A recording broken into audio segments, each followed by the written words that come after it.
What's up? What's up? Welcome to the episode of the Digital and Social Media Sports Podcast. I am your host, Neil Horowitz. Hit me up on Twitter, NJ287, also on LinkedIn, where I post more content. Connect me there. The website, we can find everything, dsmsports.net, and the podcast is available on whichever podcast platform is your favorite. So psyched for this episode for you guys today. I We were joking offline a little bit. This episode has been years in the making. I've been following his work for several years and learning from him throughout. My guest on the podcast today is Nick Cicero. He is the founder and CEO of Mondo Metrics. Has really been just a part of the landscape, particularly in sports entertainment, but really helping brands as well. And just really, I almost jokingly call him like the godfather of social metrics, of video metrics in particular, across social platforms.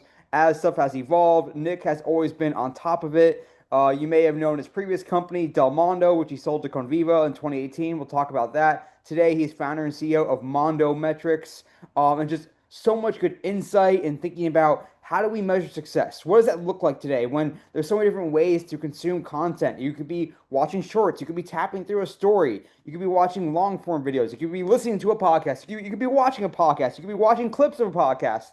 That just barely scratched the surface, but truly it makes you question, or not necessarily question, but have deeper conversations about what does success mean? What are the metrics we should care about? And what do all the metrics mean in terms of how it relates to our overall brand objectives, our audience growth objectives, and the bottom line, in terms of revenue growth in the future as well. Just really good stuff today from Nick that it will apply to anyone, whether you're in sports, entertainment, media, a creator economy, brand, B2B, anything that you can think of, you will benefit from learning and listening to and watching Nick today. So here he is, Nick Cicero, founder and CEO of Mondo Metrics. Back with today's guest. I'm so excited to have him on. We were just saying that this has been a long time coming. Been doing this podcast for 12 years, and I feel like he's been on my wish list of podcast guests for almost as long. My guest on the podcast today is Nick Cicero. He is the founder and CEO of Mondo Metrics. Welcome to the podcast today, Nick. Hey, it's good to be here, Neil. Long time listener, first time caller, I guess you could say. I love it. If you're listening or watching this podcast, listening to or watching this podcast, there is a pretty good chance you know who Nick is, or at least have used his products or looked at his data. He is seriously probably the top of the mountain in my mind for someone who understands how to look at the performance of content, how to track viewership, how to track ROI and results across the board. We're going to get all into his background and what he's doing now with Mondo. But tell us about it, Nick. Tell us about your career path, all your stops along the way, your success, and what you're doing today with Mondo Metrics. Oh man, I'm almost 40, so I'm gonna have to give you the truncated version because we'll be here all day. We But need both. yeah. So to make a long story short, I started in when I first went to college, I went to school for music. So I have a degree in music. I played jazz trumpet. I thought I was going to be a music teacher, and I went to school basically the first year of Facebook, right? Yeah. And it was for the first time when I went to college, I had 24-hour access to the internet, and obviously social media was like not really a thing called like that, but this thing was happening where people were connecting, MySpace, Facebook, things like that. So to speed things up a little bit, all throughout college, I experimented with being an entrepreneur. So I would make beats and sell those beats online, meeting people through MySpace or forums, and got some commercial jingles. And I have some really cool stories. Like I made music with like Dog the Bounty Hunter that went on TV. Wow. There's like a A&E show called Prison Police, The Squad Prison Police. It still gets some plays. And so like, I have my music where they like talk about the different shanks that the prisoners make and all that fun. So I was always chasing, kind of trying to be a like music producer in that sense, but at the same time using social media. So when I finished undergrad, I went to Syracuse for advertising because I was really entrenched in using the world of like Facebook and then Twitter when it first came out. I was on that, and so that was a kind of an emerging field, right? Digital marketing was still pretty new in a sense of people would just buy banner ads, and there might have been some cool viral videos here and there that was just starting to come out, like Burger King viral chicken, that type of like all these like really interesting you know types of advertising and marketing were starting to grow. And I was also working with all these artists and musicians who would just like upload their music onto SoundCloud or YouTube early on. And Pure so when I volume. went, yeah, exactly. Pure volume. Oh man, that's a good one. Live mixtapes, which I think, and Dat Piff, a couple good ones that they just shut down those too. Um, so when through my time at Syracuse, I got a master's in advertising and was really saw this opportunity that social media was really starting to be used for brands, for obviously musicians in my world, right? So I was working with creators and entertainers. And when I left Syracuse, I spent a few years working in different ad agencies, kind of as a social media manager or digital strategist, kind of working on creating content, pushing it out there. I was always kind of one foot into the work I was doing, but then I was always doing lots of side gigs or opportunities and things like that. So as I worked my way through the ad agency world of social media, I was also doing things on the side, like still working with artists, but now helping them with their social media. One of my cool stories is I met this music blogger out of Miami when I lived in Daytona Beach, and she found me from my Twitter presence and speaking at South by Southwest, which I had done at this point, right, just a couple years in, because Wow. it was social media was still was still fairly new in like the traditional advertising marketing world that we're in today, right? Yeah. And so she reached out and she's like, "Hey, I'm working with this new artist. His name is Kendrick Lamar, and I need some help to, I'm, his digital manager, and I need some help. We're getting ready to launch his major label debut." And so we worked together. We came up with a bunch of ideas for how he might launch his Instagram account. And I didn't get paid for it, but I just said, forever and ever, I'm going to tell everybody that, I helped launch Kendrick Lamar's Instagram. And she was like, "You got it, no problem." And I posted about it earlier this year too. And we were chatting about it. And this is, 15 plus years ago now. Yeah. And, and it's crazy, right? So I was always kind of had my day job and I was kind of moonlighting with different projects on the side. Then somebody said to me, "You're so social media tech savvy, right?" A lot of my job there was strategy, but I was always involved with the data, the analytics, and it wasn't just social media early, right? Because early social media analytics were like very nascent, right? But I was doing a lot of web analytics and being able to measure, like, hey, okay, we're gonna drive people from Facebook to our website to do something, to buy something, Yeah. to, how do we go and say, like, if we make more posts on social media, do more people come into the grocery store, right? So, like, we were always trying to, especially early on when we didn't have nearly the public metrics, the data that we had today, Mhm. right? We were always looking to find that direct link as much as possible or prove that doing a bunch of other stuff in social media resulted in like a positive action somewhere else, Yeah. right?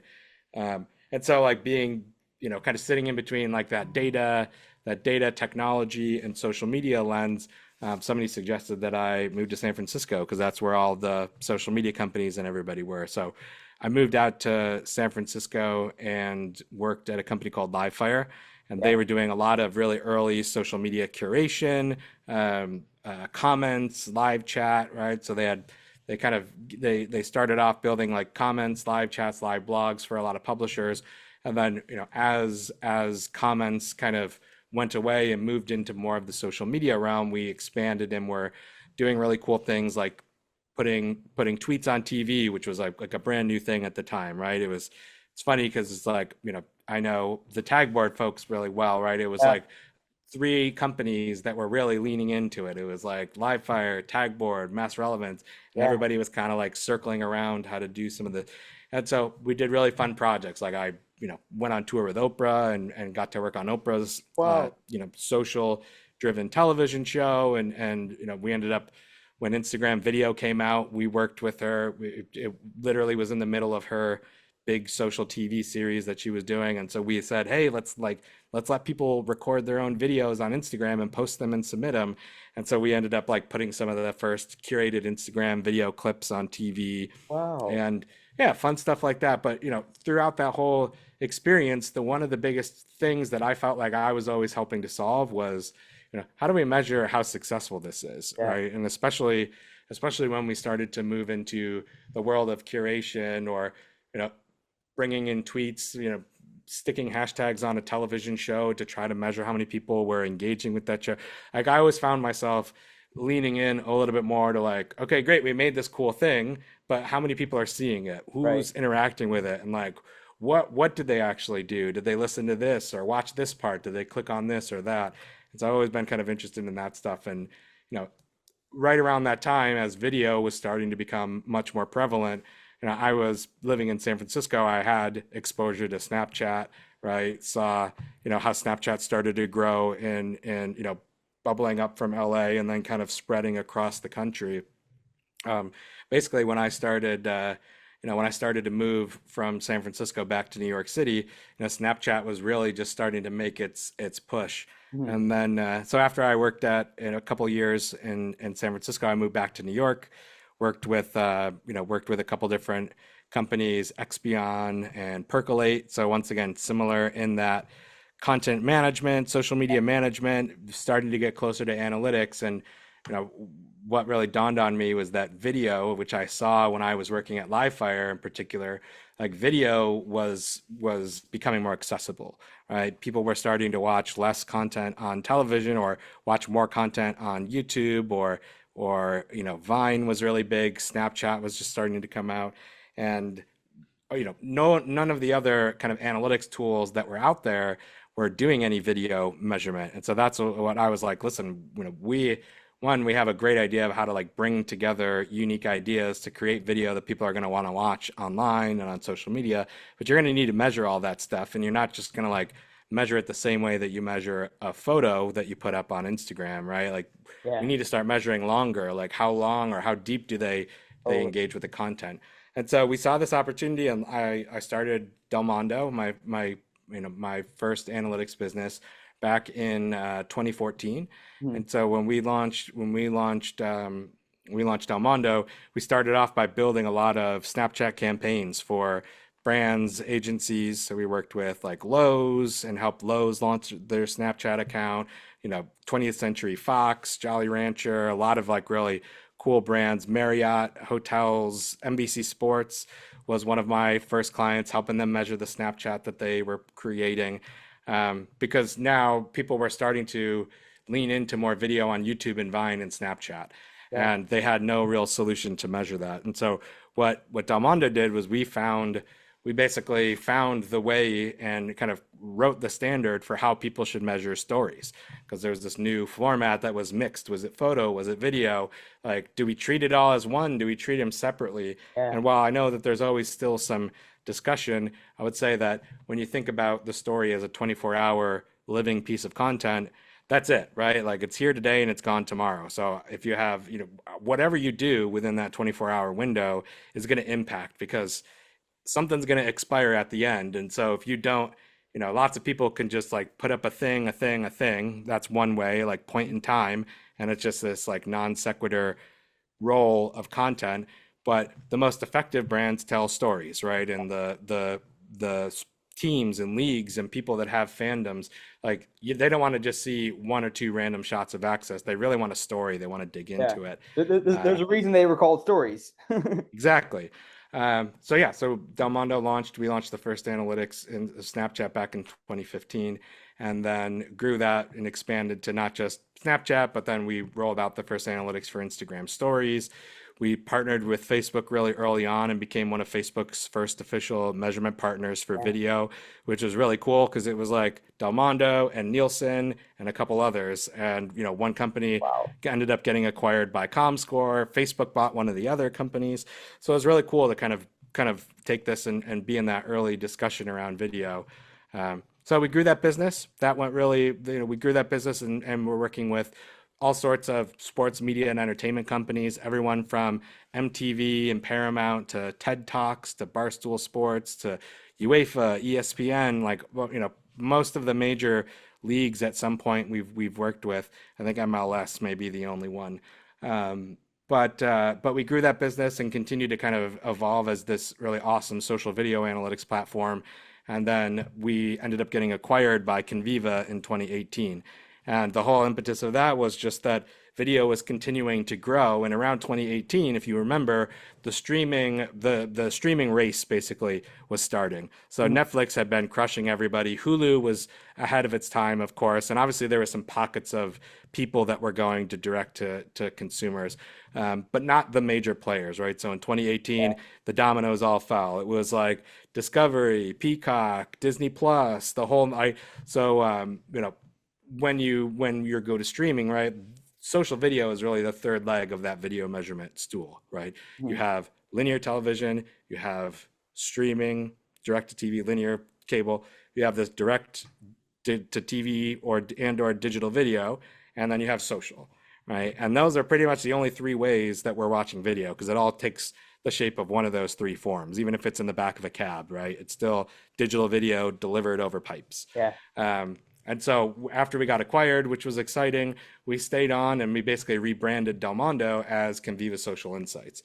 And so I spent 4 years at Conviva working with the streaming platforms like Hulu and DAZN and Peacock and others, and really continuing to do work in social media, but then also start to explore more around around this intersection of streaming video, social video, and Yeah. really the convergence of attention. So then after that, I took a break for 2 years. Everything, went well. Things happen when you're the founder, and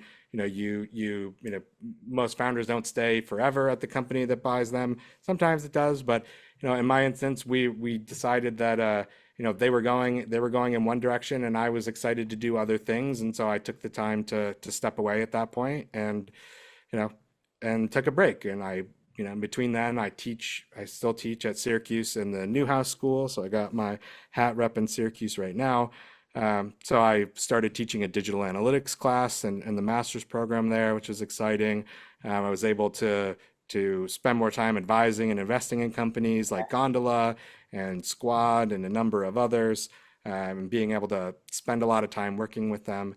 But then, after a few years away, I got the itch, Mhm. and I started to realize that there was one social video was now becoming more than just like this third leg of the measurement stool. Well, in fact, it's probably the number one leg in the measurement stool, right? Especially now this year, right? I've been saying that YouTube is the new TV since 2018, since we were acquired, right? We've seen the shift, right? Mike Metzler from my team, Mike published research that we found in 2018, 2019 that showed like, hey, there's a ton more people watching YouTube on smart TVs and connected TVs. This is something people need to look at. Yeah. And and so, kind of pulling at that thread a little bit more and seeing the growth of podcasting, which I'm just like, I love podcasts. I listen to a ton of podcasts. It's always been something that I really like, Mhm. probably because I'm a music and audio guy for sure. Um, I saw that same problem that was happening where they had all these different platforms were measuring a video view differently and Mhm. had to get all that data the way that we did the first time. Well, now you have all of that problem on social media on top of the fact that YouTube is still oftentimes grouped in a similar bucket as the other channels where it's now, as you can see from Nielsen stats, right? It is the number one place that people are streaming content. It's ahead of Netflix, it's ahead of Disney Plus, it's ahead of Hulu, it's ahead of Roku, right? Like YouTube is the place. And we're not talking about on your mobile phones too, Right. right? We're talking about on television, on the sit down and watch it on a television screen. Mhm. And so this is based to me, it was like this is what my life has been waiting for. Like that was the impetus of why we started Del Mondo, was we believed that video was going to take over a lot of the content that we consume on the internet, Mhm. and one day it would take over TV, and now it's happening. And Yeah. so the same thing is happening, right? Nielsen, they just came out this week and said that they're struggling and they have more delays on combining streaming data, television data. And what are we going to see tonight? We're going to see on September 5th, we're going to see a full-length game broadcast on YouTube. Yeah. And we're like not YouTube TV, I'm sure it'll be there, but like we're talking YouTube proper. And they're loading it up. They got all of the celebrities attached to it. And YouTube is this looking at this as a big time moment. Mhm. And so, with all that happening, there's still the same measurement problems, right? Social media companies live in the world of social media, video companies live in the world of streaming, but there's really this whole other area in between that includes podcasts, video podcasts, audio content, newsletters that have now emerged. Uh, Lower barrier to entry for making your own digital video and putting it up on your own app, for example, and Yeah. just building your own app and getting people to sign up and watch your video. Substack's got video, Patreon's got video. So all of these are different places, but there's no measurement tool that connects them all together, right? What they do is they rely on you to hire somebody or to bring somebody in house or just sit on their own platform, right, and not connect the dots, right? Yeah. And so that was the whole idea around Mondo Metrics, is really how do we democratize all of this data for the new type of content creator and the new type of media company, right? Because the people that start off who started off as the smallest creators are now the biggest media brands in the world. Totally. Barstool Sports, Mr. Beast, right? Every pick a newsletter, Dude Perfect, this, like, all of these are now, Dude Perfect is worth, $500 million and bought, a ginormous facility in Dallas to do studio content with, right? So these folks that are starting off as, what might be like a cute video or a silly video that your kid's watching on their phone is actually the next Oprah. And I think that that's the crazy part around all of this. Look at the viewership on the Taylor Swift podcast, Yeah. right? We have a client we're working with, who I won't name right now, but we just started working with this really exciting client, and they're doing video podcasts as well. They did, a couple episodes of their debut show this week. It's a channel that's got millions of subscribers on it. And when we go and look at the analytics on the back end, we're seeing 50% or more of the watch time happening on these connected TVs. So now you're basically telling me that somebody is sitting down, or maybe they're walking around their kitchen, maybe they're doing other stuff, just like always, right?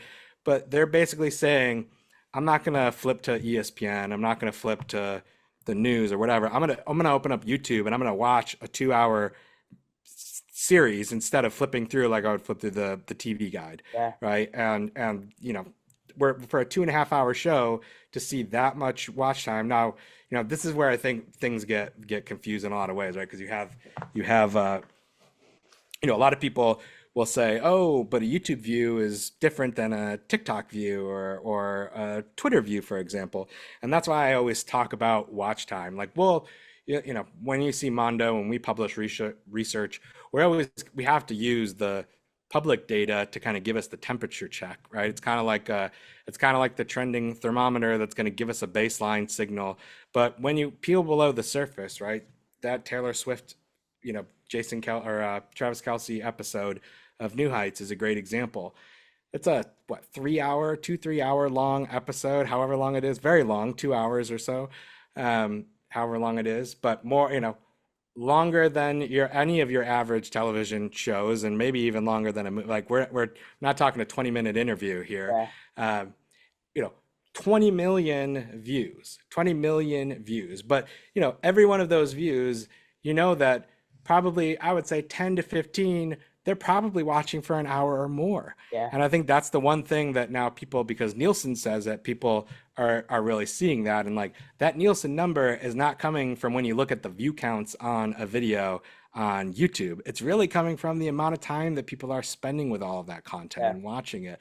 And so like that's the thing that is I think so exciting today is oftentimes like when I'm going in and when we're working with folks, we like jump right in and say like, all right, let's talk about what your living room picture is like, because that is, you want to say that you have, we work with all these podcasters, sports teams, leagues, right? They all want to capture attention. They want to measure the most attention, and they want to take the biggest share of your attention from somebody else, right? At the end of the day, and that's why what we really try to preach is that we need to prioritize for watch time and quality time spent on these platforms, the amount of total consumption that might occur in a day, for example, right? Because Yeah. those are the numbers that add up. So. Incredible, so much good stuff there, man. Like my wheels are turning constantly, and even just within what you were saying, like I had additional follow-up questions. I'm trying to bite my tongue and go get to that further. But I guess a good place to start is just sort of like how no one, there were no metrics that were set up to measure these things when you were first getting started. Like there, you kind of had to build the paradigm, or someone had to build the paradigm. And so as you were coming up, and even as you're still innovating today, figuring things out, as you just said, like there's the 30-second view versus the Nielsen like average minute view. There's the lean in live view versus the on demand view. As you're coming up, and as it has evolved, how has it been trying to figure out what should matter, how we should measure things, working within the ways that the platforms want you to define it, and also like trying to convince people that have maybe been married to old paradigms that it's not about retrofitting into your old paradigm, that we have to move beyond these things. So I know a lot of loaded things there, but how have you kind of seen it early on, and what kind of opportunities and challenges have you been able to overcome? Yeah, that's a great question. I would say that when we first started off, it was a lot of it was maybe like it was really just keeping track of things, right? It was one of those things where it's like I know I need to be here. I know I need to be making the content, and I don't know exactly what form it's going to take, what's going to work really well, and I need to just start to try things and stick. Whereas today, right, when, even when a new platform like TikTok, which has totally changed everything, when a platform like TikTok came out, they basically had the unfair advantage of kind of having the market already being primed for understanding videos and clips, and sure they added that other level into it. Um, and so as we have evolved, I think that one, it's been better to have more people understand the concept of time spent. So like I said, when we first started, the fact that Reels on Instagram today will tell you the minutes consumed and average watch time that somebody Yeah. will watch on a reel is like when they rolled that out, it was like my prayers were answered because once again, I had no way to know if you were rewatching or whatnot, right? So essentially, if you think about like the depth, I keep going back to that word of depth of engagement, Yeah. right? And it's like when I go into a viewing experience, and this is where we thought with stories as well. Like when I go into this experience of consumption, you know, what am I doing? What are the other options that I have? And like, what's the different path that I take to continue on and move through that? And so once again, like the biggest challenge that we always had was, we have to use engagements as a proxy for interest, right? Where it's like, but we know that only the most, more like the 1% of people are really engaging, for Totally. example, relative to everybody.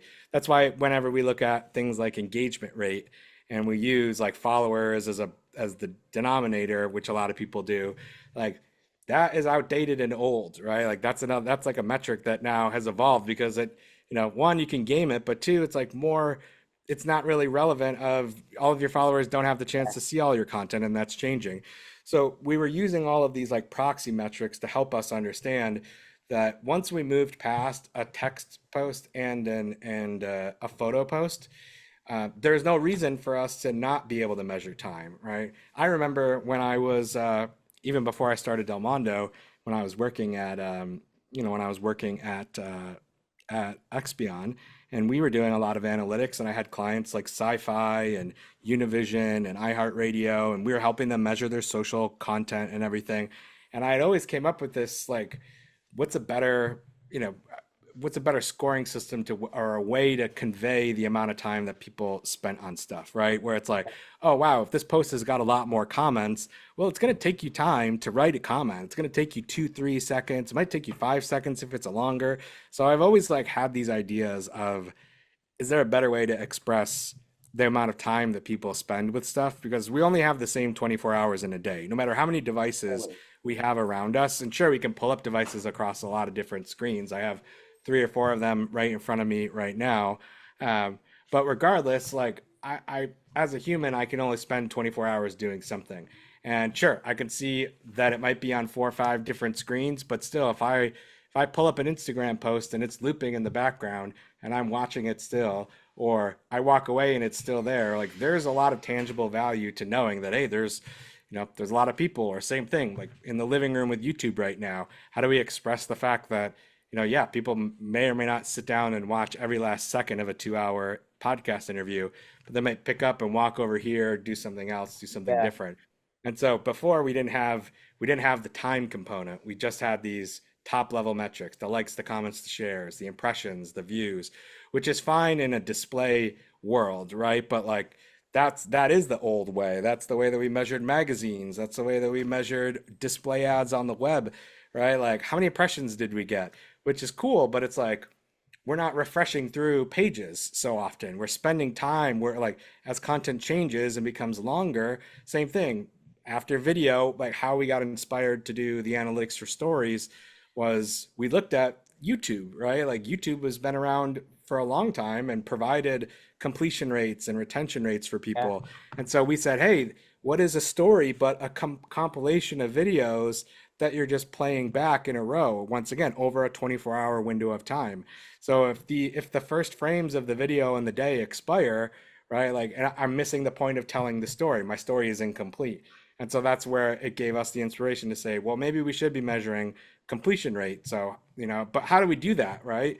And so then that's what caused us to start to blow things apart and look at what metrics are where, what are new metrics that we combine and relationships that haven't been there before. Um, and so, yeah, and I think that the biggest change to, the second piece is, you know, evolving and getting people to see things that are different.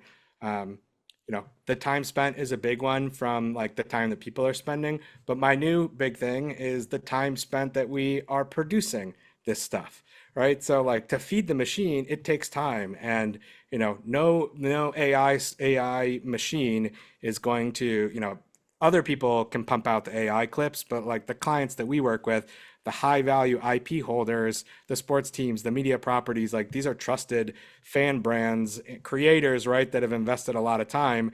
And, for that, it takes you a lot of time to make good quality content. But then there's other content that might make no time at all, and it blows up and you don't realize that it did so well. And so that's one of the things that I'm thinking about now. And that's what, we think about, my partners at Mondo. Like what we're thinking about a lot is how do you take the time that people spend with your content and combine it with the time that you spend making the content and find the happy medium that allows you to make stuff to continue to drive your brand and enough eyeballs to make enough money. And Yeah. between those 2 points, you're going to find the sweet spot of what metrics matter, what type of content matters, and more specifically, like what's most important for you as an organization, because it's a little bit different for everybody. You're hitting on something that's so like key for me and so important to me is thinking about like I mean I even had this conversation on my most recent podcast episode with Alec Palmer of the Kings of yes, we can sit around all day and create as many like potential like 10, 30 second TikToks as we want, and it won't cost us that much money. Or what they Yeah, do, we can go to Switzerland and visit a player's hometown and get to know him and tell deep storytelling. They may not get the same amount of views. And you're putting a lot more time and effort and resources into one or the other. But it's like you have to go beyond that a little bit to ask, okay, what like to your point, it's almost there is a bit of a formula to it of like what are we putting into it and what are we getting out of it. And views is not the be all end all necessarily. It's quality time spent. It's fan development. It's all that as well. And so it's important to add all the context to this stuff as well. So it's not just like a straight number. And I like the point you continue to make around the sort of mind share and time spent as well. You're seeing even like TV networks, ESPN. If you look at like their college football ratings for week one or Fox, they are giving you the old school ratings, but they're also telling you there were 16.4 billion minutes of time viewed of this of content. course. Like how many minutes do you have on the weekend? There's this much minutes that people chose to spend with our Exactly. content as well. So it's definitely moving in that direction. I kind of want to pick your brain too around because even looking at the old school ratings or even looking at the current metrics as well, like there's different ways to get to these sort of averages. And like you and I could both be consuming the same video, and maybe I watch 100% of it and you watch 10% of it, and then the total metric is going to be somewhere in between. Obviously, you can look at median, you can look at average, and we can go through the old school math all day, every day. Like, how do you sort of think about like making sure that is put into context of you might have a bunch of diehards, you might have some people in between. You might have people that are registering a view, but they're not registering a full view. But the people that are watching all the way are bringing up the total number. Like, is it all the above? We want to look at the completers. We want to look at the casual viewers. We want to look at the ones who are maybe in between and checking out clips. Like, it may depends on the customer or the client as well around what they're trying to accomplish. Do we want to just reach the as many people as possible, and as long as they watch a certain amount, or we want to really try to skew toward those more super engagers that are going to watch the full thing? Like, how much does that come into into the framing, and how do you think about it? It definitely is something that we're thinking about every day, and it's not even just on a video because that also I think that there's kind of two parts to this. One is like the audience and understanding how to segment my audience in Yeah. different buckets, and each on each platform, obviously, there's going to be a little bit of difference and variance and nuance. But then to your point, even like within each type of video, you're going to find different segments. I would say that there's two ways that we're thinking about it. First is let's talk about the video item itself. Then we'll come back to the audience and the segments. Mhm. So like with the video itself, I have this. I'll send it over to you, but I have this chart that I have a I teach in my classes, and I'm was working on a post for it this week because I was like, oh, that's pretty good. Let's I should share this. Um, but like when you think about the anatomy of a video, if you think about like pretend that you're looking at a YouTube video and you're watching it on YouTube right now, right? Well, you really need that first couple seconds, right? That first couple seconds, and Well, everybody kind of knows this at this point. It's the hook, right? It's so important, and especially now, like on YouTube, right? This is on TikTok, right? It's the matter of like, do I keep watching or do I not? On YouTube, do I even start watching or not? Sometimes it's yeah, not just the thumbnail, but like now they show you a little preview clip and stuff like that, right? So there's so much more with that first few seconds that you can do now. And that's really important because once again, that's kind of gives me the signal. And the same, like this is where the public views really help. The way that it's like 1 second on TikTok and Twitter and some of these other things. Because ultimately that tells me, what types of content get served up the most, right? That are either yeah, served up because they're interesting to people, they're served up because the algorithm thinks that they're interesting. And so I need that little slice of the first half because people aren't going to see the end, right? Like we'll talk about that at the end, right? If people know about the end, that's coming from high value anyways, because how do you know what's at the end unless you got there already? right. So what we want to know is like this, that's kind of like it's the teaser, right? This is the ad. This is the ad that gets you interested, that gets, but not just that, it also gives us the feedback of what each platform is signaling as quote unquote valuable in a lot of different ways, right?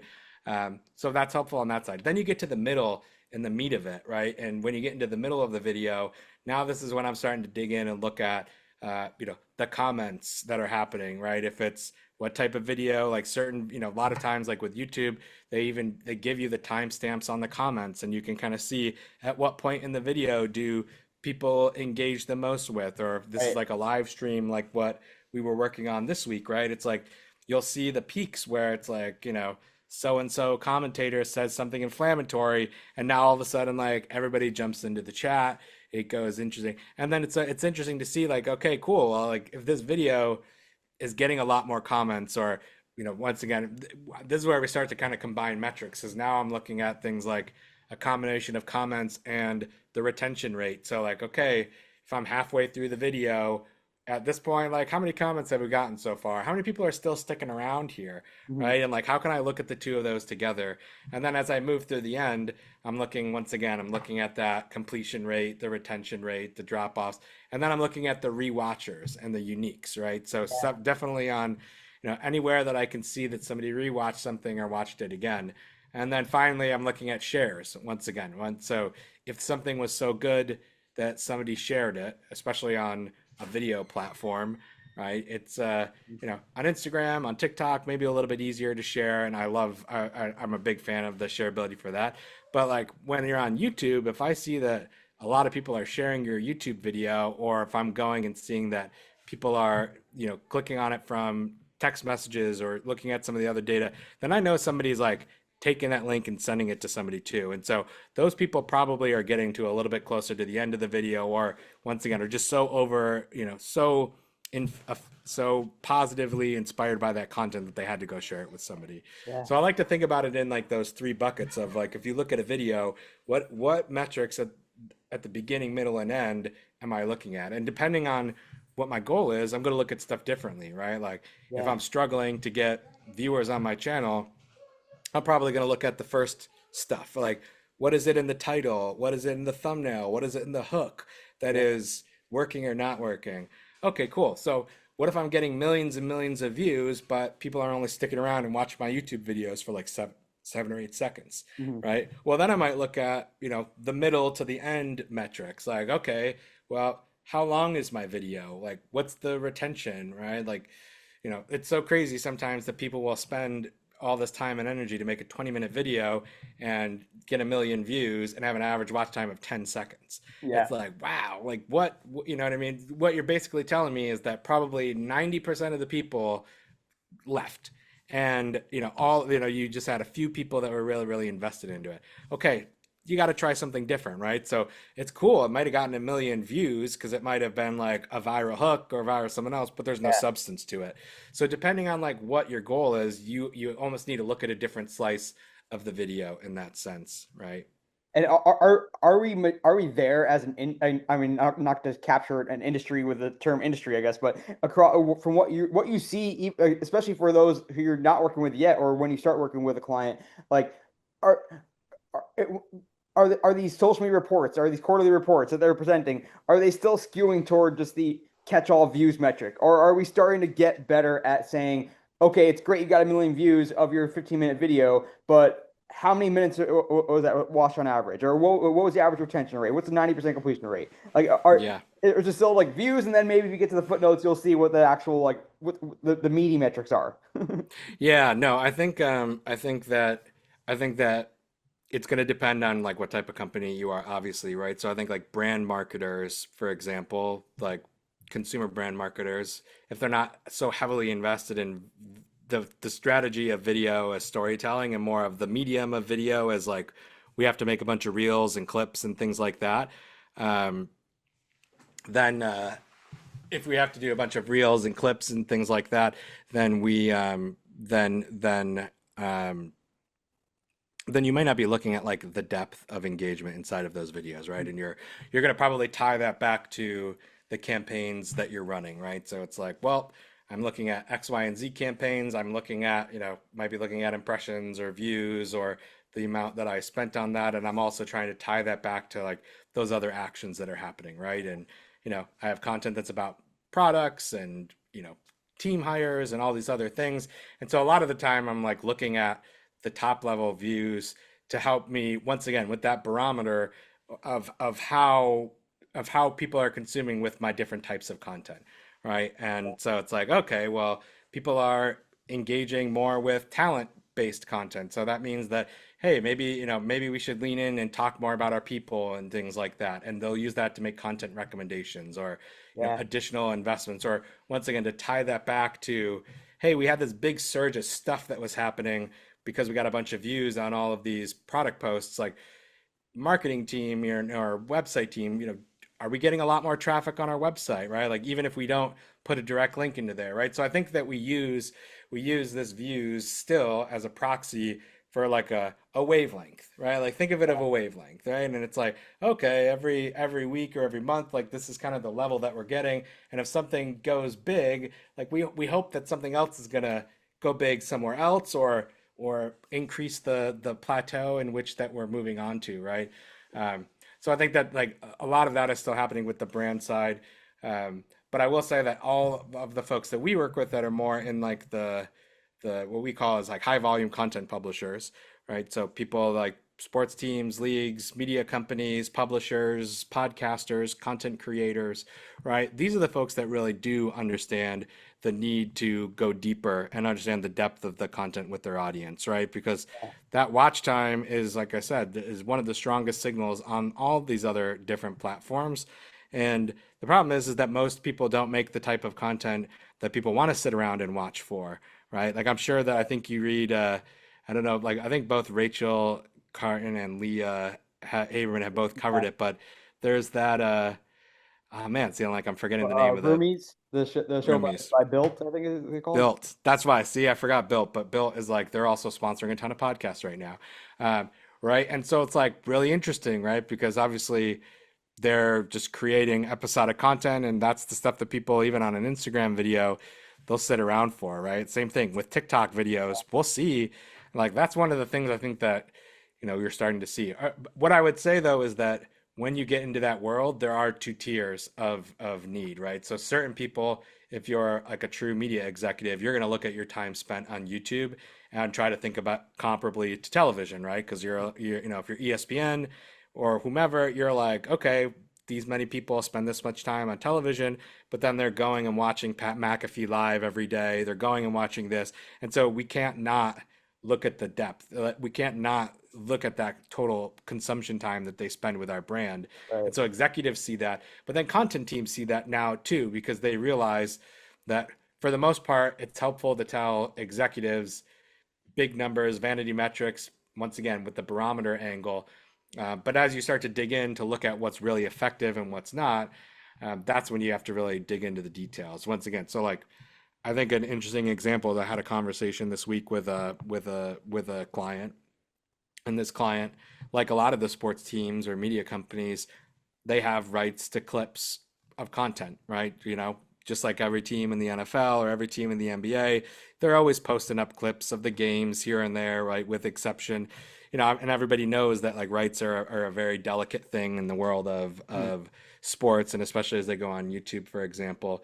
But as we were talking and kind of going and reviewing some of their YouTube content and strategy, kind of kind of paused for a second because they were like, well, how do we get better in the living room? We see all these news about YouTube on TV being the best, blah blah blah. And I was like, yeah, well, let's take a look and let's pull up your channel here. And so as we look through, they like a lot of the teams and a lot of the league or a lot of the media companies have highlights for every game, right? It's like, here's a highlight, here's a highlight, here's a highlight. Well, that's great, but like that highlight is probably only going to be good for like 24 to 48 hours. If that, no different than the 10th time that you watch Sports Center, you're over it, Yeah. right? So like the last thing that I need to do is see 10 accounts in that first window that the game is over, all like trying to give me and feed me highlights. Sure, I'll go to like one or two of those, but like everybody is trying to compete on that same short-term window. But now, think about this now. We're getting ready to go into the NBA season. What's your NBA team? Memphis Grizzlies. Memphis Grizzlies. All right. I drove through Memphis last summer and had some barbecue Hell spaghetti. yeah. And so Memphis Grizzlies, right? Okay, we're getting ready to start the NBA season. What are you going to do to get ready as a sports fan? Well, you can maybe turn on ESPN and hope that they talk about the Grizzlies, but they're probably not, Mhm. unfortunately, right? That what do? You go to the team website, maybe you get some news articles, you get some videos, you get some other stuff, right? That's all fine. What do? You probably go to YouTube and you start like, okay, let me see what other videos are out there about the Memphis Grizzlies, like, because I'm hungry, I'm a fan, I want to get juiced up for my team, I want to learn about my team, I want to see stuff. None of us, and I would say, none of us, there's not a single person out here that I really truly believe is going to go back 6 months ago and look at a game highlight, the Memphis Grizzlies versus the Lakers, unless what? Unless it was a record-breaking game, Right. unless it was a Something monster dunk extraordinary. by LeBron where killed a man or something by dunking over the top of him, right? Like, there's no reason that a highlight is ever going to last 6 months.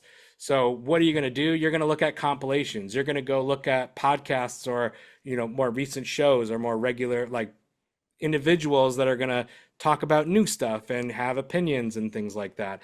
And so we were talking with this company, and I just happened to be looking on the Eagles YouTube, and I saw what they're doing, and it was just a great idea. And it dawned on me, it's like, why don't we take this instead of taking all these highlights, and why aren't we clipping them all together? So Yeah. for Memphis Grizzlies, they still got Marc Gasol. Who's their guy? We can use John Morant. John Morant. Oh yeah, John Morant is on the Grizzlies. That's right.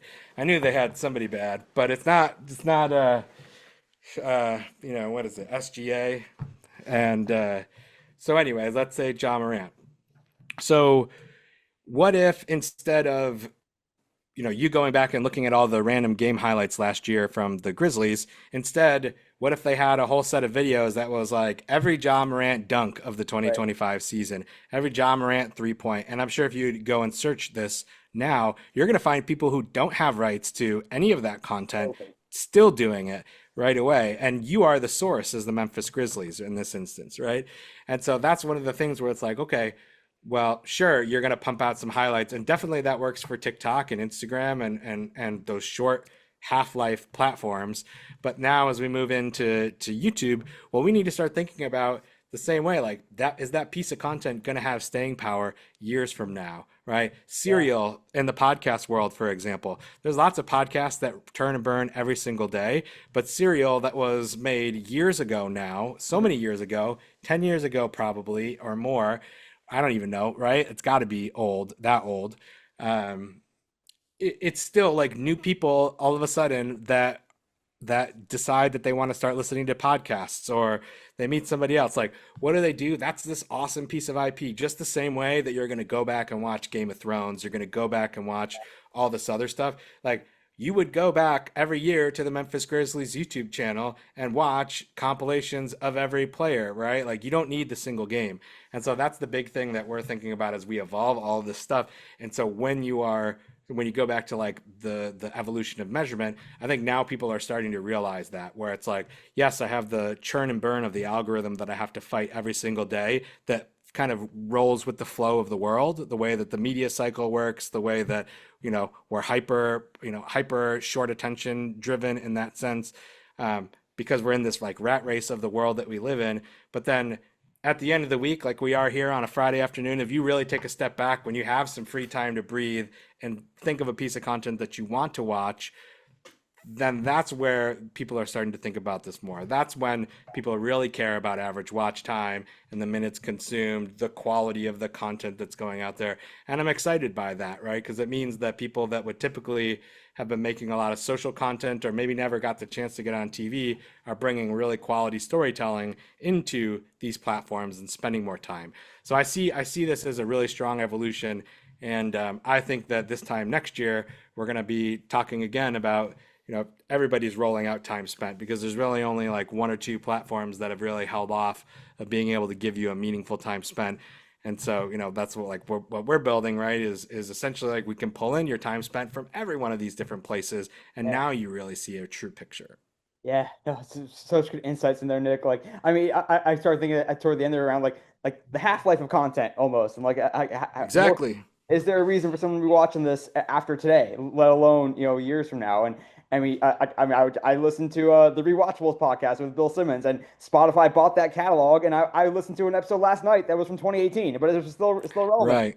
And so Right. that certainly comes into play. I want to touch on too, like the idea of certainly watch time and even to some degree, like we can touch on this or not, the sort of lean back versus lean in nature of living room versus mobile viewing. And I might watch I'll watch a 90-second video on my phone, but I may not be as inclined to watch 90-second videos on my regular living room TV. So when you think about something like the Roomies show, like the short form videos that were all over the place, but especially now like this sort of serialized short form, like is it better? Is that the way? Is that the direction to go? To say, okay, this is episode one, or even like the Korean micro dramas, or whatever. You can see episodes two, three, four, and five, and they're also 2-minute videos, 3-minute videos, whatever it is. Or should we be more leaning into? And I'm sure the answer is like a little bit of both. Depends.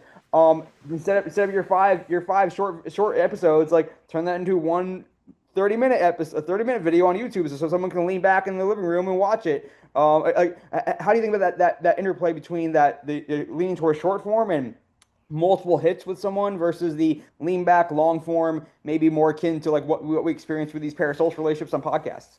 Yeah. Listen, I mean, I think that it really, once again, as it's a cop out, but it's true, right? So when you quantify that, it's really comes down to like, what's your goal and as a brand, right? So like, Yeah. there's lots of, I'm trying to look because I probably got one or two of them around me, right? It's like there's, when you see those viral videos about, I watch a lot of these. This is like my TikTok or Shorts addiction is like 10 Amazon products for your home.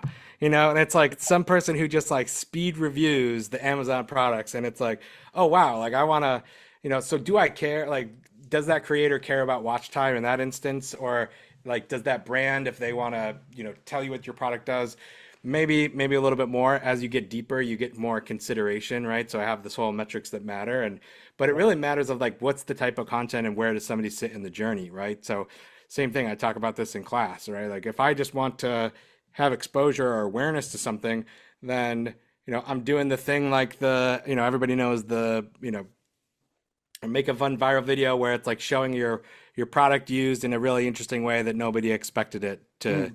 to be used in, and it's just like that quick clip for 2 seconds, and it might go viral, or it might be you doing the same thing over and over and over again on a single channel to like get awareness and exposure. And if that's the thing that now all of a sudden people know that, hey, you have this weird tool to help you slice a banana into little pieces, then that is the point of that. But oftentimes, right, you have that full customer journey, whether you call it a funnel or a staircase, right?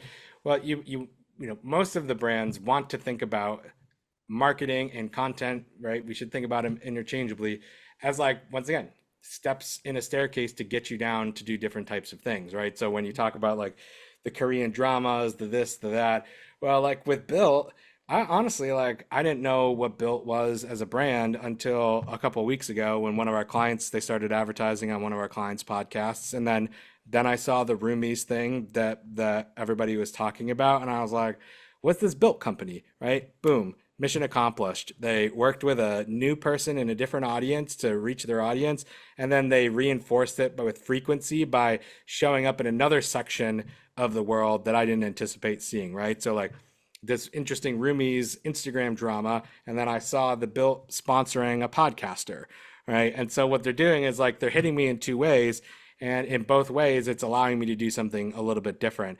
And so ultimately, their goal was achieved of me becoming aware of Built. Now, the next stage is going to be, I don't know, what type of content. I have not, once again, I'm not, I, I'm stuck on the top of the stage. They'll have to figure out how to get me down to the next level. But the next level is going to be like, okay, let me learn something. Like once I realize that, I'm in the position where I think Built does like home services or something like that. Is that right? Yeah, like apartment rentals or something like that. Right? Earn rewards on rent. Yeah, so like I'm not in the target market because I don't rent, but once again, there's probably some really interesting educational video, or once again, they go partner with a podcaster or an influencer that now is like, well, hey, maybe we need to do a 6 minute series on fashion tip or financial tips for young people, Right. right? And like really lean into the series. So they've done this like really fun drama series, but now to go to the next level, like that drama series doesn't help people. Doesn't I wouldn't say that when I watched a couple episodes, that doesn't move you down the funnel as much as you would think that a deeper series like that would, right? Like how now why should I consider Built? Like what's that next thing? Like what is something that's a problem in my life that I need to spend a little bit more time figuring out before I then finally pull the trigger, right? And then that last trigger might be like the influencer that's the closest to you, the biggest to you, or maybe even a direct promotion. So I think that what we need to do is like there's different lengths of content for the different goals, right? Like you don't need Yeah. a 6 minute long or whatever minute long Roomies skit for your banana slicer. You need that guy who's doing 15-second.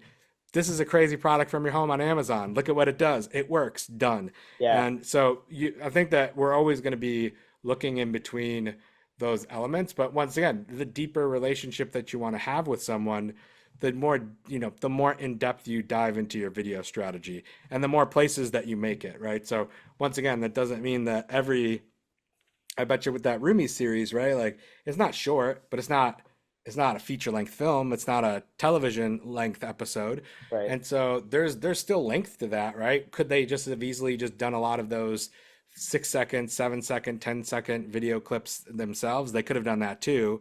And they're probably doing that in promotion and collaboration with it. So Yeah. I don't think that the time is there's no right or wrong way, but what there is that you have to think about like what do people want to see from you? Do they want to show like once again like rewards from your rent? I don't know, you know what I mean? Like rewards from your rent, like the way that it's all listed. Sure, I bet you a lot of people are, I get a SoFi thing every other day in the junk mail from SoFi to try to do something, right? Yeah. And so people are constantly, throwing financial offers and things in your face. And what would it take to get you to be aware of something? And I think that Roomies one it shows an example of like you could do deeper immersive content to get the awareness that you needed to get, right? When you think about it, like we'll take into a sports lens, and a couple more minutes left here with Nick Cicero of Mondo Metrics. Nick, I can keep you for hours on upon hours, but I promise I won't. Is Hey, but we're increasing time spent hopefully with people watching listening to the podcast. From the sports lens in particular, because we are trying to get fans to love us, and there's different ways someone can become a customer of a sports team. They can buy merch, they can buy tickets to a game, they can even just watching our content more and more is revenue producing because of sponsorship elements and all that as well. And so in one form, you can think about short form content being like you're gonna sample the product almost, and then you're gonna buy the meal at some point. You're gonna buy a meal at some point, or you're gonna see a clip of our all access series, and then that's gonna interest you enough to want to watch the full thing of the all access series. Or is it around like we want to attract that surface level audience and then have them figure out what the best next step is for them. Like it may not be we're just going to show them a clip of a long form and get them to watch the long form. It might just be a standalone short form clip that the more they see short form cool clips from our brand, they grow some brand affinity, and then maybe they want to watch the all access, maybe they don't want to watch all access at all. So they're not interested in it, but maybe they'll watch that compilation of sick plays from our games or whatever it might be. So do you think about it as a funnel for sports teams of like moving things up that ladder, up that staircase, so to speak, or is it just as much of hey, like standalone short form content is building up brand affinity with the more and more touch points you have over time? Ooh, that's a great question. I think that the reason that, and I'm trying to write this up as well because I presented on this. The reason why I say that like the marketing is a staircase, not a funnel, is because, because we have flexibility in how deep our relationships go. And I think especially in the world of sports too, right? Like I could be a really big fan of something and want to watch every piece of content from them, but I can also be a big fan of the Knicks and not watch every Knicks game, every Knicks podcast, but be like but want to make sure that I go to the game, right? And so this is where I think it's once again you got to hit for different levels too, because you sports is a great example, right? Like we can build fandoms and we can get people to watch our stuff on YouTube, but ultimately, if like we don't put butts in the seats, we're not gonna, that's where we're gonna always make the most money is like making sure that we have tons of attendance, making sure that we sell out all of our games, that we are delivering the best product and some of that. And so once again, if you just focus on pushing people down the funnel and becoming like the diehard fans, well, not everybody wants to even be like that, right? Like especially in this world of sports, I think that and lots of types of things. Like it's a little different, maybe in fast food or grocery. Like there's some of these things that just we got to eat, we got to sleep, we got to, those are the things that we have to deal with. But like when there are hobbies, we often like move in different periods of engagement with them, right? So like instead, if you think about marketing as a funnel, it's a very one way thing. Like have you ever thought about like what happens when somebody leaves the funnel? Well, there's no holes in the sides of the funnel. You know what I mean? Like it's a very flawed methodology in certain instances because once again, like maybe I decide, hey, I got down to here and I was really researching X, Y, and Z, or but then I moved to a different city, or I spent a couple years away, and you know what I mean. So like, does that get me down to the bottom rung right now? Well, no. Well, maybe I step back and maybe I'm on the top of the staircase now.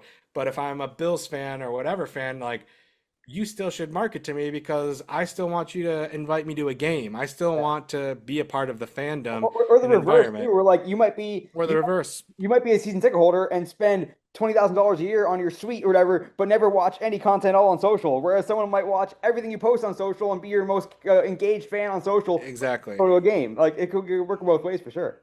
Yeah, and I think that, I think that sports and media I think that that's more, generally more accepted. I think in the brand world, it's it just seems more marketing, right? But like in the world of sports, it's really the life cycle of fandom, right? And so to your point, what you really need to be doing is it's not about duration at every stage of the funnel. It's not how long this video is or short it is.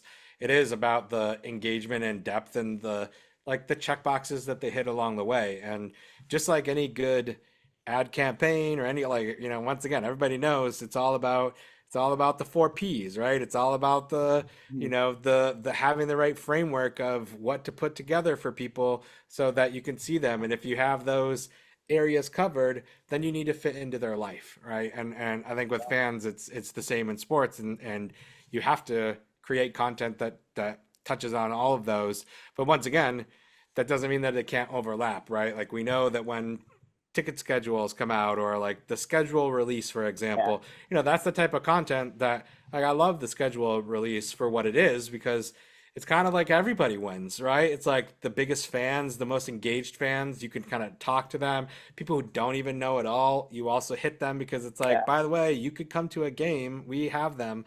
And so that's why I like schedule release as a format. And you've seen ones that are really deep and long. You've also seen ones that are really short, right? yeah, And so yeah, I love that's where it's like that's a perfect example of like content that if we were to ignore fans and just put up a graphic of like here's the new schedule, right? The moment that the first team, and I'm sure that I would love somebody to do the research, right? But like the moment that that first schedule release video came out that was more creative than an image was definitely like a watershed moment because people totally. were starting to realize how we can hit both of our casual and extreme fans all at the same time, Yeah. which and some like if we can find content that works at every stage of the funnel that can do that, obviously that's nirvana. But for the most time, we're adjusting to each one of these based on the flow of our business at that point in time. Totally. And how do you think about context when it comes to consumption as well? Like, I mean, in one case, like I might watch 5 minutes of every game, or I might, as opposed, or where someone else might sit down and watch one game a week, but because they have a certain amount of TV time, they're gonna watch the whole thing. Or like other cases where, especially in this world of FYP on TikTok, where the algorithm Mm. is serving you. And you might see a piece of content from your favorite brand, team, creator, whatever, once a day, every single day but you may not sit down and watch 20 minutes, spend 20 minutes with that creator on a game day, but maybe you do. Like maybe there's a podcaster that releases one long podcast per week, and you sit down and watch that per week. So like, should we skew more toward the frequency of engagement? Like one thing I think about as a sports fan, as a sports team, is can I get my fan to think about my team at least, every single day at least once, whether they are picking up the phone and checking the score, whether they're seeing my team on their refrigerator magnet or wherever it might be, or maybe sometimes they are watching some of our game or listen to a podcast. So is there something? Are you guys looking at this from a metrics perspective with Mondo around not just retention but like frequency of engagement? Like this person is engaging with our content every single day, as opposed to this person how much The is that? check's in the mail. The check is in the mail, Neil. So we're going way long here, so we might have to add, but we created and we launched a product called Mondo AQ back in June, and that's exactly what we're trying to do with that, right? We spent all this time, I spent my whole career kind of trying to help you understand what content works, how long are people watching it, right? But the next question is always, okay, but who are these people, right? Like, are they bots? Are they regular? Like, I don't know who those people are. And like bringing this all the way back around to our very first question of the day here, when we think about like the evolution of measurement, well, the TV companies for all the things that they the Nielsen's, the comp scores, for all the things that they were slow on in the world of digital measurement, the things that they were right on were understanding how to identify people. I will say that. So when we launched Mondo AQ, that was exactly that. We have all of these really big content creators, these sports teams, media companies, podcasters like Men in Blazers, right? Who have hundreds of thousands or more people that are following them, millions of people following on social media, hundreds of thousands of readers on newsletters or podcasts or all these things, right? Well, how do we know who those people are? And to your point, not just who they are, but like how often they're engaging with us. And so that's one of the cool things that we're doing now is that we've built this product that basically takes in all of your first party data from the places that you are distributing your content to. So, for example, your newsletter, for example, we could take in all of your newsletter data, whether you use Beehive or MailChimp or whatever, and we match that data and enrich that data based on email address, IP address, phone number, whatever stuff that you have about the subscriber. Match that with data from providers like the Experience TransUnions of the Right. world, those types of companies where we can take and match and enrich all of that data to take an email address and now say that that email address is also a fan of Whole Foods, for example. Um, and while most of the companies stop there in a lot of this like data matching attribution, what we're doing is continuing the loop and bringing that back in and bringing more attributes together. So so what that means is out of 100,000 subscribers, sure, I could tell you the makeup, age, gender, income, the audience lifestyle segments, when they buy a car last, what, are they in the market Right. for this? Do they like soccer? Do they like cigars? Do they like, how many kids do they have in the household? All of this stuff, which, you know, is available, right, is not new. But what I can now do is, because we're also measuring all of their all the consumption platforms, their podcast channels, their newsletters, their streaming apps, right? Well, we can go back and pair that data with your consumption. And so what we've been doing is building, we have, basically like built these algorithms that use partially we've written, and then partially they leverage AI technologies to go and make assumptions around things, right? And so basically we can be looking dynamically, and no two companies are ever going to be alike. Even if you have 100,000 of the literally exact same 100,000 people are on my list and on your list, right? Because you post one type of content and I post a different type of content, it's going to be totally different. The top 10,000 people in my list are going to probably read way more of mine, and there's going to be a different 10,000 people Yeah. that read the most of yours, even though they're the exact same subscriber base. And so that's like kind of the next levels. We've been building Wow. these awesome algorithmic segments that basically like will cluster your audiences in different groups. So I could say like, hey, I have, empty nesters, bookworm empty nesters, let's say. So people that love books, they read a lot. And then we also know, because we're pulling in all of your newsletter data, that they have a 60% open rate and they open your email every single week. And there's 10,000 people that are just like that. And, it's not supposed to tell you about that one particular person. It's Right. supposed to be able to let you know, like, hey, look at this real trend. Like, there's 10,000 of your 100,000 people that make over 200,000 that love food, wine, and cigars.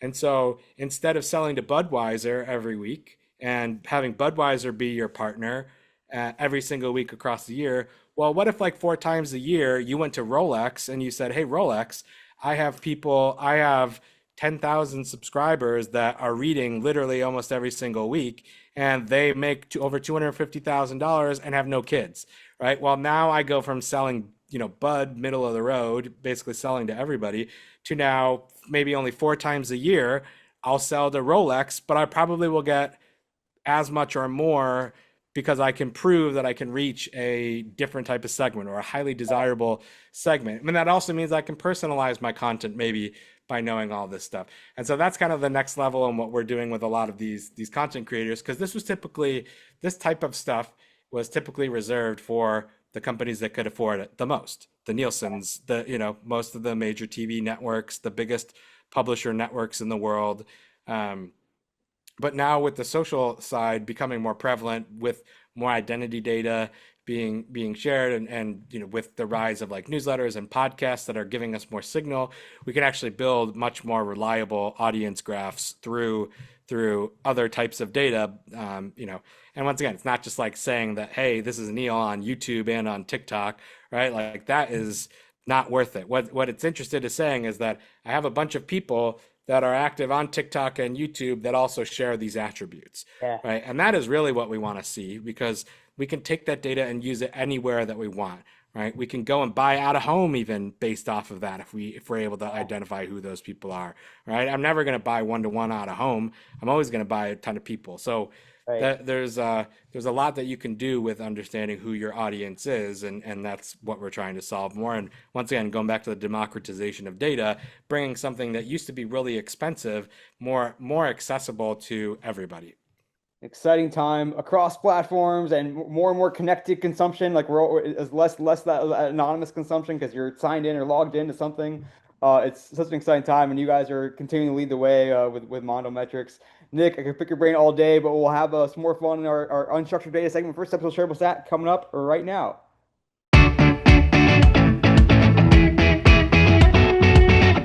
Just awesome, awesome stuff from Nick. Really appreciated his thoughtful takes, how articulate he is, giving examples, giving great ideas. Also, really cool to hear about his background and working with Kendrick Lamar. You're gonna have some more fun. Here's some more cool anecdotes. Trust me, stick around for our unstructured data segment with our quick hitting questions with Nick Cicero of Mondo Metrics. But first, episode shareable stat. And I pulled out a shareable stat that's pretty relevant for this episode, and it looks at Mr. Beast and YouTube Shorts. While you were maybe paying attention or not, Mr. Beast, I'm sure everyone knows Jimmy Donaldson, maybe the king of YouTube, with all of his success there across the board, and you may have seen him somewhat recently on the NFL broadcast as well, that was on YouTube from Brazil. He, among many other YouTubers, were featured on the show. But we look at his success in shorts. And a pretty interesting thing happened in September, depending on when you're listening to this. In September 2025, Mr. Beast hit 47.3 billion shorts views, which again, that's since 2022, so around 3 plus years. And that surpassed his long form views, which was at 46.7 billion, and that had been going since 2012. So first, there's a lot to take away here. So first off, his shorts views have now surpassed his long form views, and we can talk about what defines a view. Obviously, you just listen to Nick or watch Nick, so there's a lot you can think about there. But certainly, it speaks to the continued rapid growth of shorts, the ability to reach a lot of people and drive a lot of views. Again, you may not. We have to probably ask the questions around what about the total watch time, total time being spent with Mr. Beast content. But in some ways, it depends on what your goals are, as we learned about with Nick. Are you thinking about trying to reach new people? Are you thinking about quick hits and quick engagements? And is there a funnel you're trying to get them into? What does that funnel or that staircase look like potentially? Is Mr. Beast trying to drive people to his long form, which he monetizes more effectively? Is he thinking about monetizing a different audience with shorts and able to reach a more unique audience or a cross section of the two? And the opportunity to really reach people in more frequent bursts. When Mr. Beast puts something on his long form, he's not come up with different long form videos every single day. As you know, he spends a lot of time and money and effort on creating really complex and thought out pieces on his long form feed, whereas shorts might be quick clips, might be behind the scenes, it might be little mini vignettes that don't merit a long form production piece. But really interesting thing that happened, of course, is shorts now surpassed Mr. Beast in his long form views. It's only going to run away further from there. So whether you're doing shorts or not, whether you have a short strategy or not, and whether you know how to think about your shorts views versus your long form views, let alone looking at other platforms and where that fits in as well, it's certainly one to take away to think about and talk about and ponder it. Again, that is 47.3 billion shorts views for Mr. Beast since 2022, and that has now officially surpass his long form views, which have been going up since 2012, which is around 46.7 billion. So super interesting stat. But more importantly, though, after you think about that one, stick around because we're gonna have some more fun and learn some more from Nick Cicero of Mondo Metrics. Right back in this episode of Terrible Stat, and I'm joined once again by Nick Cicero. He is the CEO and founder of Mondo Metrics. Nick, I feel like I got schooled, earned something of a master's in all things data, understanding, analytics, ROI. Are you now ready to try to tackle some unstructured data? Let's do it. Give me the unstructured data. We're gonna ETL a little bit. All right, you mentioned your music skills earlier, which I thought was so cool, and of course, like the great stories you have. So, tell us about your music skills in general, both back when you were really into it, and today, as well as like what would your career have been had you decide to pursue music?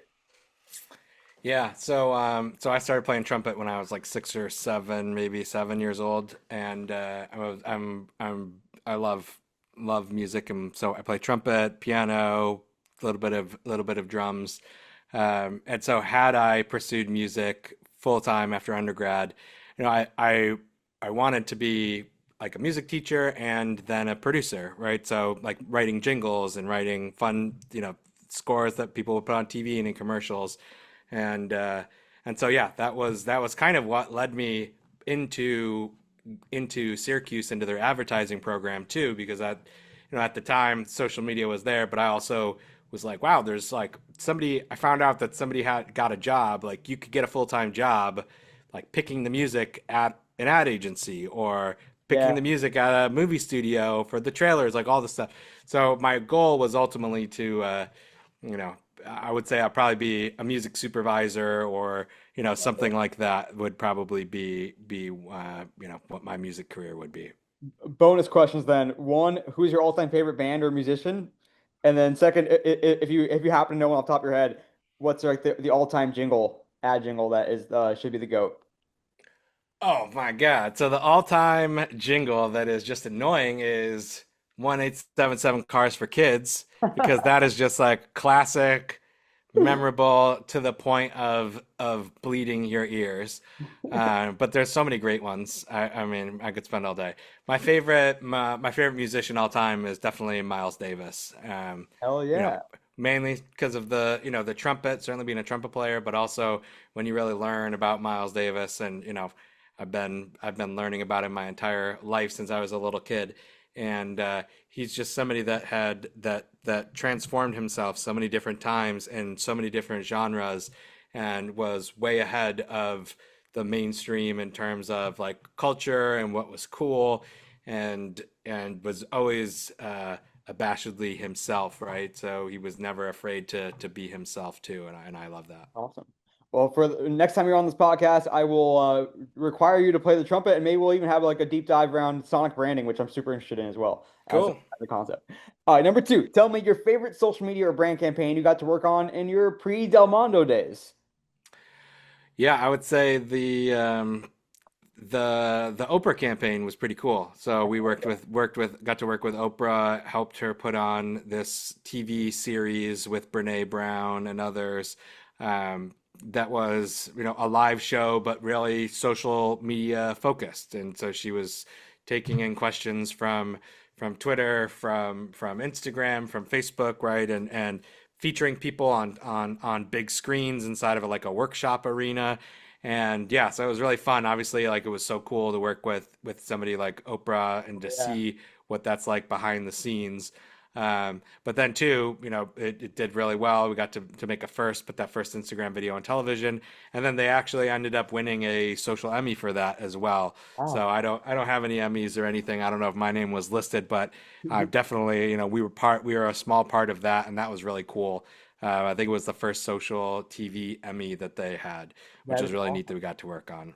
Yeah, I mean, who knew? Like, you think about Oprah with that campaign that you just talked about, and also if you read like some of the old Twitter like books of their history, like there was a seminal moment for Twitter on the Oprah show as well when she set up her Twitter Oh account. yeah, Like, she's oh a yeah. part of the history of social media is Oprah Winfrey, which is I was wild to gonna me. look. I was gonna say. I'm sure I got that book. It's probably there. It's right under there. But I got that book, Hatching Twitter. Yeah, That's a good one. great book, Nick Bilton. Um, yeah, I would say like the second, if I just like a side one, as I when I lived in Jacksonville, Florida, or I lived in Jacksonville, Florida when Shad Khan bought the team Mhm. and came into Jacksonville and took over, and I made a fake Twitter account, and that was cool to make like fake viral Twitter accounts, and I made a Shad Khan's mustache Great. fake Twitter account, and it got so viral in the area that then because I worked at an ad agency in Jacksonville, I got the agency owner was so like thought it was so funny that I did this, and obviously like wanted to then capitalize on some press for it too. Is that we then printed out like thousands of fake mustaches for people and handed them out before the Jags game on Monday Night Football, and so now if you ever search it up, it's kind of well known in the I guess maybe well known, but like it's definitely known as Mustache Night Football. So you can definitely search up on like Google or YouTube and you'll see some clips of Mustache Night Football, and all the fans in the stands have like holding up their fake mustaches and everything to welcome the new owner. That's And awesome. it was really all started with my fake Twitter account, so that was cool. Oh man, there was a golden age there for a moment of inanimate object Twitter accounts. Oh my God, yeah, so many. Sports. Number three for you, if you got to put up a billboard in the middle of Times Square with either professional advice or a rant or a guiding principle, basically it's just your opportunity to say like, what is something that you wish that people would keep in mind more, or people would realize more, whether it's related to your job or just life in general. What's something that you feel strongly about? Yeah, I use this all the time. So my dad told me when I was young, my dad is in construction, so like I grew up on job sites and things like that, very blue collar. And he always said, you're never too big to pick up a broom. And I remember him telling that to me when I was a kid because I also was, I think I saw him, I would tag around with him or he'd bring me to a job here and there. And then I remember one day I saw him like sweeping up the floor or whatever, and I asked him like, isn't there somebody else to sweep that up or something? And he's like, you're never too big to pick up a broom, and I always remember that. And so it was like a standout thing. That, and my dad is, I think, a really great example of somebody that can talk to executives and CEOs, but then go talk to the garbage guys and the gas station attendants and the people at all walks of life. And I think that's the other piece around that. So yeah, you're never too big to pick up a broom would be the brand I'd put on a billboard. That is a great one. So put it on a t-shirt. I'll be the That's customer. right. That's awesome. Number four, this is a good one. I'm super interested in. Like what's it like having your company acquired? With as much detail as you'd like to provide, are you like do people reach out to you and you finally said yes to one, or did you go and seek it? What's it like in general going through all due diligence and the stress and also the excitement maybe? Like just give us a little picture into what it's like having a company acquired because most of us will never go through that experience. Yeah, it's I would say if you're making money, it's awesome and stressful. If you're not making money, it's probably awful, I would imagine. So yeah, how it came about. We were growing our business, right? We were working with all these really big companies, WWE, Turner Sports, Disney, I don't know, like a bunch of them, ESPN, a whole nine. And a couple of the companies, they started to come to me and they said, "Hey, I think it was WWE actually. WWE was like, "Hey, we love working with you guys. You brought in hundreds of our social accounts and YouTube channels and this and that. Like, did you guys ever think about bringing in website data and like our web video data? Or like we're WWE, we got all this video on our Yeah. website." And I was like, "I would love to." And so as I started to kind of go down the rabbit hole of feature requests of us building out social and streaming video measurement back in like 2017, one of our investors was had been his company had been acquired by Turner, and at the time we were also working with Turner Sports, and Turner Sports and WWE, they started asking about bringing in digital video, and then when that happened, my investor Jesse Redness was like, "You should really talk to this company called Conviva that already works with WWE and Turner Sports and these other companies, and they actually do measure the video on those places, but that's not what they use it for. They use it for other stuff. Yeah. And but like if you were to use it for your tools, the way that you build analytics, that would be a really good pairing." And so that's kind of like he made the recommendation and kind of saw the vision and said, "Hey, don't bother trying to build that yourself. Like this is the time where you should really partner with somebody." And we were doing like seven figures of revenue. We were profitable, right? I only raised $200,000 or so from Jesse Wow. Redness, Gary Vaynerchuk, Gary V, and one David Beck, who and all these very strategic folks. And we did a really good job just making money and always being profitable. So all those things kind of came together, and then you know, I personally, right, my bar was very low, right, and one of my favorite books is the 48 Laws of Power, and it's like know when to stop. It's Yeah. basically one of the key laws, and so for me, being being a very blue collar, uh, kid from Syracuse, my bar was pretty low, which I was like, if I could just like pay off my student loans and not have to like look at this $100,000 plus student loan bill on my face for the rest of my life, like boy, because I was like that. I just thought like I'm never gonna get out of this. But whatever. I'm like, I got me to being working in the industries that I'm enjoying myself. So yeah, so all those things kind of came together. It was a long process of 6 months of turning over every stone, not wondering, not knowing if the deal was going to fall apart that day, or all of the things that happen along the way. You find this happened and that happened, and no, that guy didn't really do this thing that you thought that he did. And so it's like you really scrutinize every last inch of your business and every action that you've ever done since you started it. And so it's very interesting, and I learned a lot about law and legal processes, and I'm very good friends with my lawyer now as a result of it. Uh, But yeah, the whole goal was that it was really two, 1 + 1 = 3, right? That's the reason why we did it, right? Conviva was in all these video players, and they were doing technical analysis of how to make the stream not buffer, right? But there was all these business people that were using Del Mondo that want to know, who do we sell this video to? How many people are watching it? How do we make it better? How do we market it on social media? And so that was it. Like, because we were already building and working with those people. Conviva was not working with those people, or they had just started to. And what they wanted to do is they really wanted to get out of the technical measurement and move into the business intelligence measurement and the advertising measurement.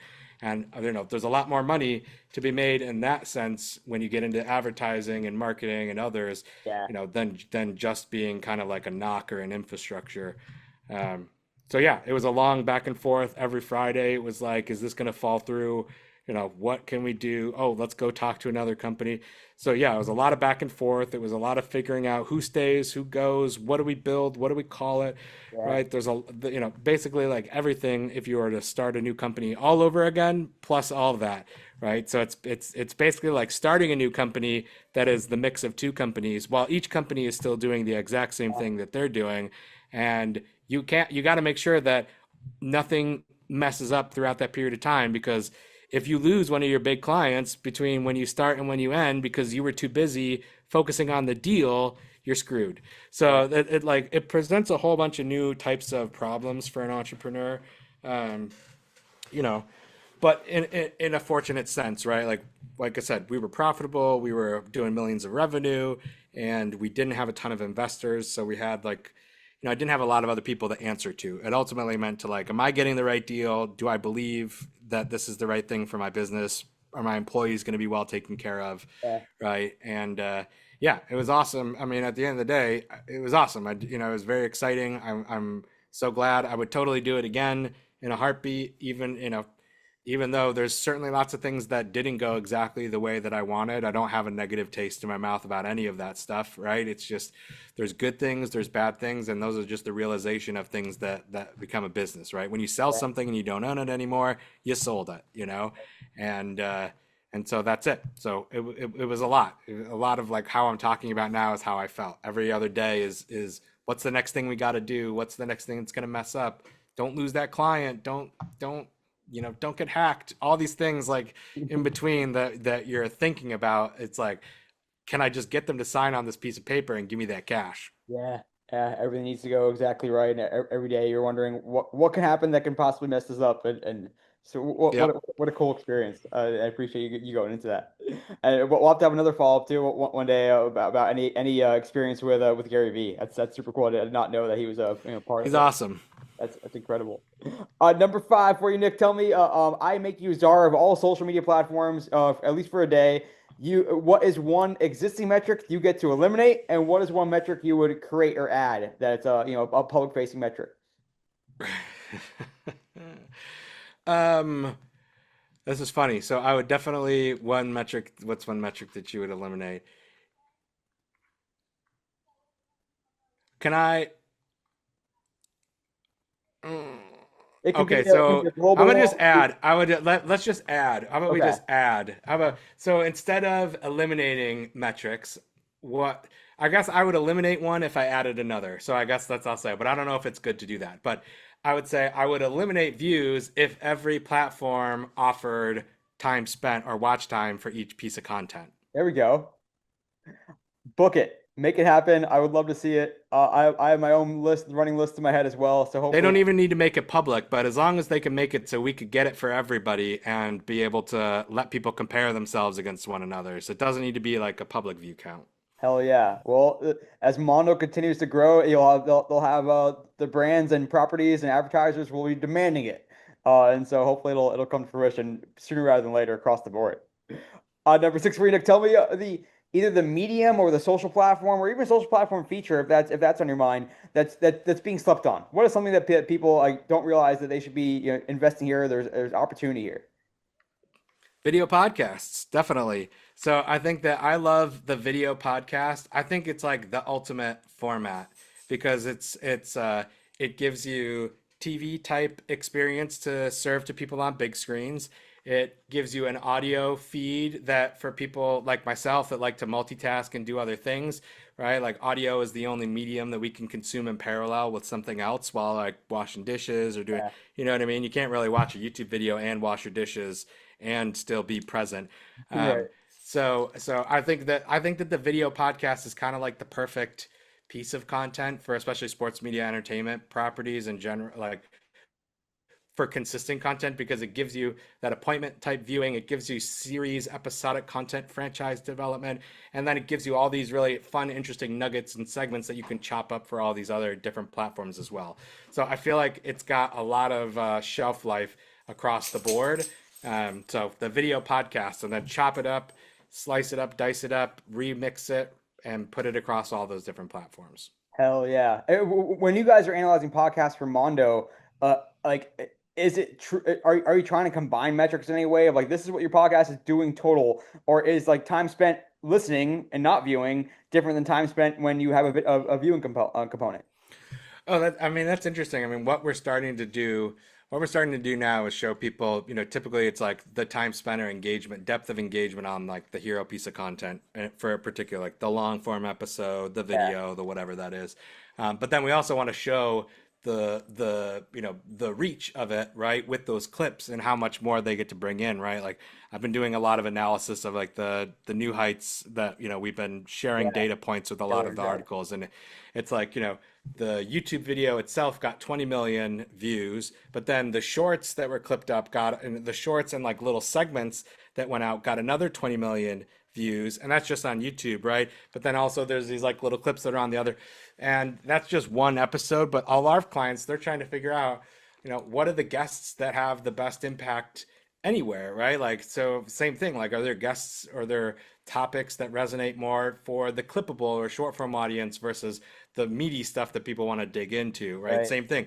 Which episodes or which type of content have a longer shelf life versus the ones that just die and fizzle out really Yeah. fast? Super interesting. I'm really interested in that subject overall, and yes, video podcasts and podcasts in general are here to stay, and every platform is trying. I mean, like Spotify is trying to get in that video game too, of course, right now with video Oh yeah. podcasts, among many others. Number seven, for you coming down the wire here, Nick Cicero of Mondo Metrics. You've been involved in a lot of conferences. You've been a speaker at conferences. For anyone who's been to the Gondola conference the last couple of years, you are the MC, and also very instrumental in organizing it. So tell me the two or three, whatever number sounds right to you, most memorable conference speakers or panelists that you've come across in your career. Wow. So it's pretty easy. I mean, I think that one of the best and smartest guys at creating and speaking and presentations is Jay Bear. So Yeah, Jay, I was fortunate to I've co-hosted a podcast with Jay before when I was working at Expion. I got to do some consulting for Jay and for his agency for the past. He's also spoken, even before I worked with like I was a fan of his because he spoke at different events and conferences like Social Fresh that I helped to put on. And I just love the way that he takes ideas and turns them in. So Jay Bear, Scott Monty, who used to be the head of social and digital comms at Ford, and many other things, but he's just like I could listen to him talk all day. He's got a very radio type voice. He loves Sherlock Holmes. He's very much like you know, he's a thinking man's speaker. I like the way that his brain works and how he thinks about stuff, and then when he presents it, it's really good. And then, um, who's the third? Let's see. Let's see. the first two You are know pretty who's the good. third? Who's a good one? So her name is Suki Elatorio, and she was the head of social media at Geico. And Suki spoke on a panel with me at Social Fresh before she joined Geico, and then she actually spoke to my class at Syracuse just earlier this year. Wow. And she's done some really awesome stuff, and she's on an awesome trajectory, and what she's been able to do, and I really enjoy like how positive about things she is. She's always throwing new ideas out there. So I'm gonna give her a shout out as well. Hell yeah, some great ones there. Anyone who's been in social for as long as Nick and I have will know the name Jay Bear. That's for damn sure. And if you've read like Hug Your Haters or Utility or come across his work, just some great some great call outs there. I wasn't as familiar with Suki, but definitely Scott Monty and Jay Bear are ones I've been We familiar got all with for those. years. All those. Actually, this is utility, is it not? Oh no. We got them all. We got them all over here. They're just all stacked up. Oh no, but there's my Twitter book. Love it. All right, number 8 for you, Nick. It's time for our food question. Always ask our food questions. So tell me first. This is gonna be a somewhat of a two-parter. First, just tell me the best meal to get in NYC if I go out there and we hang out in the greater New York area. It could be in Syracuse as well. I know that's close to your heart. But the best meal to get in the state of New York, then let's call it, and where to get it. And also a little bonus. Tell us about your experience growing food. I know you had a little stint there. Oh yeah. So well, I guess like I'll go NYC and the rest. So like Dinosaur Barbecue, and it's a Syracuse thing, but so the best place to get it is in Syracuse. But if you have to, they have a pretty sick location in Harlem. So that's like my go-to New York place for barbecue. Hyde's in Syracuse. We're going way upstate for your white hots or your coonies, as I call them. Nice. But my wife and I, the must-have meal, right? We live about 45 minutes to an hour outside of the city by train, and every time we go in the city for a date night, or if I go into drive in to do work or whatever, and I'm gonna bring stuff home, we love to go to Dim Sum Palace on the near all the theaters where all the Broadway shows are over in Hell's Kitchen. So big fan of Dim Sum Palace. There we go. I like it. And also, I want to touch on briefly, like when you had connected, when you were before Mondo Metrics came along, you were growing food. You were growing apples, among other things. So, Oh yeah. tell us about your experience doing that, how you got into it, and how it went.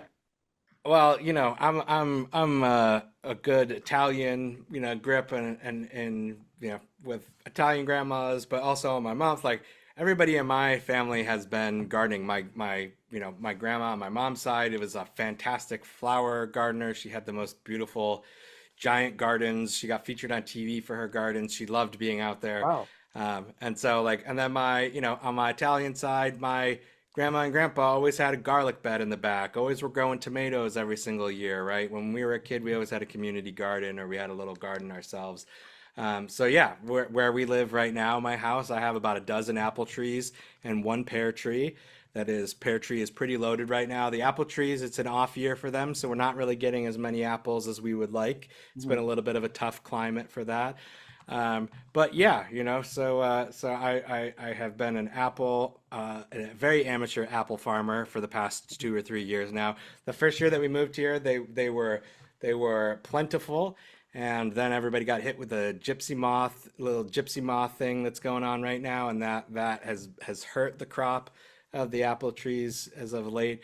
But yeah, we had a great time. Love learning about the like how to protect them. Like this house that I live in is a 125-year-old farmhouse, and it was one of the original kind of farmhouses in the community that we live in, and all the people that are Wow. around us, they're like, oh yeah, we knew such and such, and in the 60s and 70s, this was a well-known orchard in the community, so much so that like we'll meet people and we'll be like, oh, we live in the blah blah blah, the former Camerad Orchard, and they're like, oh my God, so cool. That's We awesome. used to go pick apples as a kid there. So yeah, I love to like learn about that, try to keep them alive and growing as heirloom apple trees, and then making stuff with it, right? So I pressed a bunch of cider, and I made my own, hard cider. In fact, today's kind of a good day. I have a couple bottles left from last year. I might have to crack one. Hell yeah. I love it. When he's not busy growing businesses, he might be growing apples and That's making right. cider. I love it. Come down to the end here. Nick, tell me, number 9, the most memorable sports event you've ever attended. Could be as a kid, could be college, could be adult, could be last week, whatever's I don't know. more. Like I got some interesting ones. Like so, I got some fun and interesting ones. So I'd say like I'll give you three. I'd say one my first hockey game that I went to as a kid, like my first pro hockey game. I went with like my dad and my little brother and my neighbor and his dad, and we saw a goalie fight with Rick DiPietro and what's his face, Dominic Hasek, I think Oh it was, or wow. one of the other guys. Yeah, because we went to Buffalo and we saw a Yeah. Sabres game, and so that was the first time that we got there. We loaded up. We drove 4 hours from Syracuse after school. They picked us up. We all jammed in the car together as like middle schoolers, and we drove 4 hours from Syracuse to Buffalo, and then when we got there, it was freaking goalie fight. So yeah, Incredible. that was pretty exciting. And I would say the second is when I went to San Francisco. The first weekend that I lived in San Francisco, there was Aaron Rodgers versus Colin Kaepernick in a playoff game that was happening. And it was one of the last games that Colin Kaepernick played before all the stuff happened with Yeah, the knee and him getting blackballed and all he that ran stuff. for a ton of yards in that game too, right? Like 150. Yeah, and so that was really cool, and it was in Candlestick Park, so I got to go see like, old school iconic 49ers stadium, and it was my first week in San Francisco, so everything like felt so new and exciting, and so I was just like out there, nobody lives out there, none of my family lives out there, so I was just like out there by myself. And so it was like I was way out there, and it was just like go to this football game because why not? Yeah. And so that was cool. And yeah, then I got to see Syracuse, although we lost, but I did get to see Syracuse in 2016 go to the Final Four, so that was cool. Hell yeah, definitely take that. Oh yeah, you had some. Those are some diverse and fun experiences for sure. Yeah. Going back all the way. All right, last one before you get you out of here, Nick.